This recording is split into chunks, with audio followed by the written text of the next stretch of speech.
Hello friends, welcome back to my channel. If you are new, I'm Adeola Praise, and on this channel I create videos on productivity, self-development and academics. So if you love to see more content on the topics I just mentioned, please do well to subscribe to my channel. Today I'll be talking about procrastination, and I'll be debunking a common misconception we all have about procrastination. Now, when we talk about procrastination and how to overcome procrastination, the first thing that comes to our mind is that we need to get a good time management system, or we need to get enough motivation to get our work done.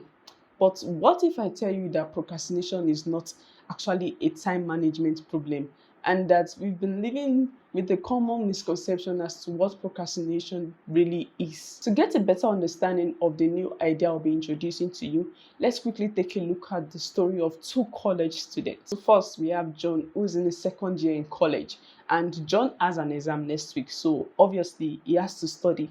But then John decided to spend his entire week playing games, hanging out with friends, and doing this whole enjoyment stuff. Eventually, a day before his exam, he finally settled down to get some work done. Now, there's this other guy, Paul. Paul is also in his second year in college, and just like John, he has an exam next week. But Paul has a problem. A few weeks back, he had ensured to take care of every task and anything that might distract him from studying. On the first day, Paul sat down on his desk to study, but then he felt the need to binge watch an entire playlist on how to study effectively for exams. And then he told himself, I'll start studying tomorrow. The next day, Paul sat down on his desk to study, but then he felt he hadn't made an effective timetable for his studying. And he said to himself again, I'll make that timetable today and start fully motivated to study tomorrow. Now, this went on and on and on until the day before his exam, when he had no option but to sit down and study. In this case, you can't term Paul as lazy, neither can you say he has a bad time management system, because he has been spending his time wisely by learning how to study and prepare effectively for exams, which is something every student must know. So, what is the difference between Paul and John? This is the difference. John has both a time management problem and a procrastination problem. But Paul, on the other hand, has only a procrastination problem. So, as you can see from the story of Paul and John, procrastination is not necessarily a time management problem. You would agree with me as we move further in the video. So, if procrastination isn't a time management problem, what then is procrastination? Maybe an article from the New York Times can help us with that question. This article was written based on a research conducted by Dr. Fuschia Sirios and Dr. Tim Pike, who are both professors of psychology. From their research, they discovered that procrastination is an emotion regulation problem and not a time management problem. According to them, procrastination is the inability to manage negative moods surrounding a task. In other words, procrastination is not about laziness, it's about emotions. I found it really hard to agree with them at first, because no one talks about procrastination in this light of manner. And my reaction was like, so people procrastinate because of bad moods, and we're like, yes, exactly our point. But if you look at the story of Paul I shared with you earlier, you would agree with the research. But before we go back to the story, let's go deeper. Now that we know what procrastination really is, let's look at why we procrastinate, or the root cause behind procrastination. It has been discovered that procrastination is not about the inability to manage time, neither is it about productivity. The root cause behind why we procrastinate is our emotions or negative moods which are induced by certain tasks. I'm talking about emotions such as anxiety, boredom, insecurity, frustration, resentment, self-doubt, and many more. Paul's aversion towards studying might be a result of deeper feelings such as anxiety, low self-esteem, and self-doubt. And this explains the reason behind him binge watching an entire playlist on how to study effectively, rather than doing the studying itself. Now, let's look at why and how procrastination becomes a repetitive cycle or habit.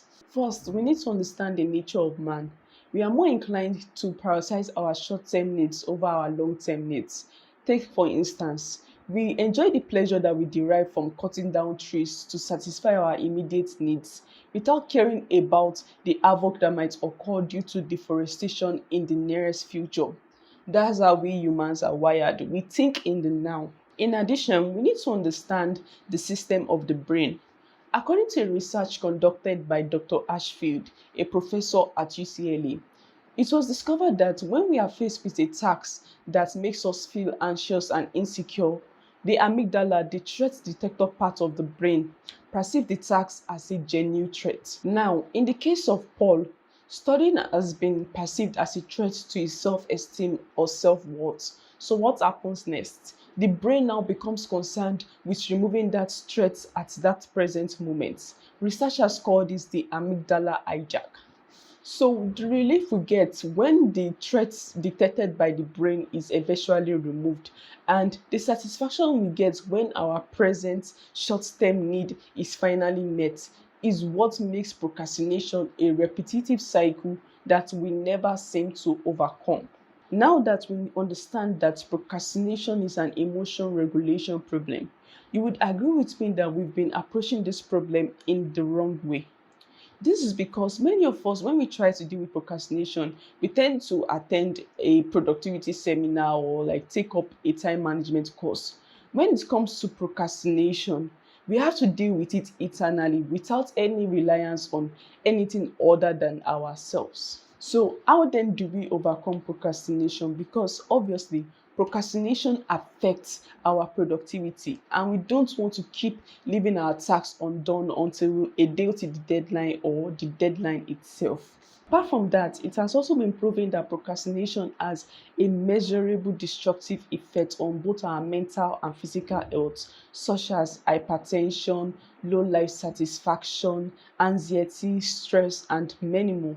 The first way to overcome procrastination is to forgive yourself when you procrastinate. In a 2010 study, researchers found out that students who were able to forgive themselves for procrastinating when studying for a first exam ended up procrastinating less when they studied for their next exam. When you forgive yourself for procrastinating, you move past the irrational behavior and you're able to focus on the task at hand.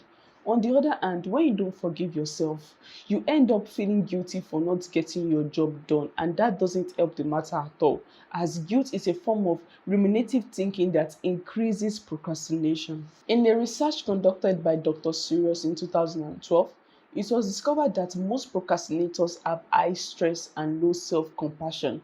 Hence, an alternative way to overcome procrastination is to practice self-compassion, as this can help to boost motivation and positive emotions such as optimism, curiosity, and enhanced feelings of self-worth. Rather than being so self-critical, you can try thinking about the positive aspects of the task. Remind yourself of an occasion whereby you were faced with a similar task and you did a very good job. You can think about the reward you get for completing the job, or how you will feel when you finally get the job done. The last tip is to consider the next action. When next you find yourself procrastinating, ask yourself, what's the next action I would take on this task if I was going to do it? Take for instance, if I was to study, the next action might be to write down the topic. Sometimes you just have to get started. This brings me to the end of this video. If you enjoyed watching this video and if you want to see more interesting and educative content like this, please do well to like and share this video, subscribe to my channel, and turn on the notifications in order to be aware when next I upload a new video. Thanks for watching.